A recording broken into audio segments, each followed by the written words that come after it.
Welcome to Gaming Top Down. Today we're going to be looking at and unboxing Spotlight from Horrible Guild Games. They're one of my favorite publishers, generally of medium to medium light weight games, and Lorenzo Silva and Halmar Huck design most of their games, I believe. The art in this one was done by Giulia Gigini. I hope I pronounced that okay. In this game, you'll be playing with these magic flashlights in order to look at this big picture and try to find as many of the hidden objects as you can, kind of like Where's Waldo. Has cute art, can play with kids down to 6 years old. It's primarily a cooperative game, but has a competitive and a kid mode, and a couple other variants, I think. So got this one mainly to play with the kids. I think it will be a hit with them. So let's open the box up and see what this game looks like inside.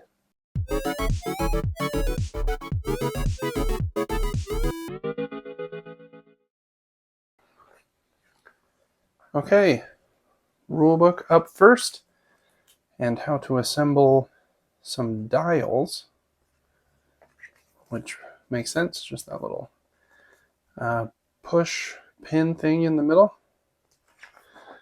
All right, we got, whoops, knocking the camera, the components there, game setup,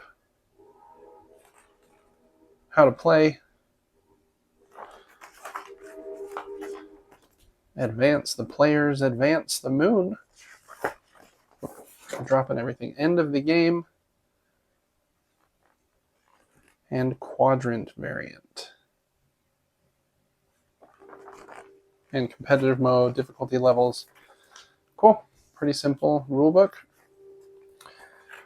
This also folds open, and it looks like this is probably the entire image from every sheet, I would imagine. Very cool. Again, I like the artwork. Gives me Where's Waldo vibe with a little more cartooniness. All right, and then we have, how many? 1, 2, 3, 4, 5 flashlights. Yellow, red, blue, purple, and pink. And they have their charged mode on one side and the running out of battery mode on the other side, you'll notice, is a bit smaller. Okay, under those we have 1, 2, 3, 4, 5 different segments of that big picture. So I imagine they're not the same. Yeah, they're not. It looks like they're different segments in some way, at least. And so how this game works, I don't know if you'll be able to see this very well on the camera, but let's try. You've got a bit of reflection there from my light. Maybe I'll try and hold it angled just slightly. But you'll place your flashlight right underneath, and then you'll be looking for some hidden image. You'll flip over a card, and we'll look at those in a minute, and they will give you the item you're looking for. And then I think you have some amount of time, like 1 minute, to find as many as you can. And then there's a cooperative mode and a competitive mode. In the competitive mode, if you win the round, or I think it's just the leading player, their their flashlight's running out of batteries, and so they will play with a smaller circle while they are in the lead. And that does work really well, actually, which is cool to see. So I hope that came through somewhat okay on the camera. On the back of those is just some artwork there. Guessing those icons are for some kind of glossary or index somewhere. But anyways, there are those. We've got one set of, well, the punch outs here for the dials, and some other tokens here. This might have to do with the quadrant mode. Yeah, it must, because each of those up here has a little quadrant identification symbol. And it looks like they're different from one to the other. So you probably use these tokens in correlation with that. Then you've got the dials, some lightning bolts, cute characters on those. Okay, other than that, got punches for the dials, one die that has a moon symbol on it and a dead battery symbol. One side, it looks like, has two moons.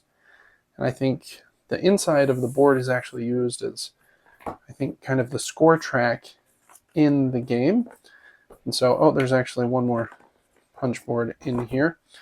So you have your little character pawns, and you'll move them along the board here. And the moon symbol also moves along this track starting here, I believe. There's a sand timer. Hopefully it's a good one.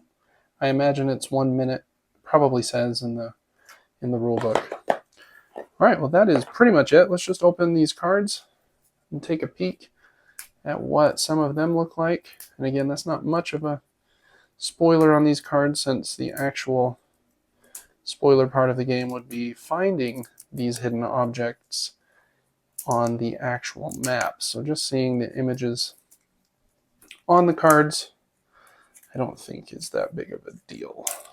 Okay, got one of them open, and we better open them both, I guess. Okay, and there is the second set.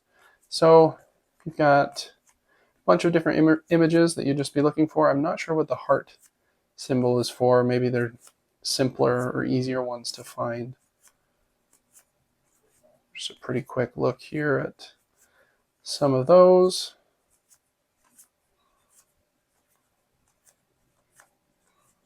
Shark head. Okay, and then those must be used in one of the variants. Then the other set here, looks like these might be those answer guides. Oh, is that what is on the back of these cards? Oh, it is. Okay, that makes sense. So it tells you on the back of the card how many of that item there were and where they were located on the different boards. So that's cool. And there are 60 of them in the game, I think the box said, so should be enough so that you don't start to memorize the board too much. So let's flip through the rest of these so that you've seen the silly artwork. And then we will call it. All right, we're probably about there. Yep, and I do remember that. So that is going to be the end of that stack of cards. All right, thanks so much for watching this unboxing of Spotlight. Let me know in the comments if you have played this game or if you're looking forward to it. Make sure to check out the rest of the content I have here on the channel. I do a weekly gaming podcast where we talk about the games that we're playing and if we enjoy them, and a monthly giveaway. Please like this video, subscribe to my channel, helps me out a ton, and I will see you on the next one. Till then, bye-bye.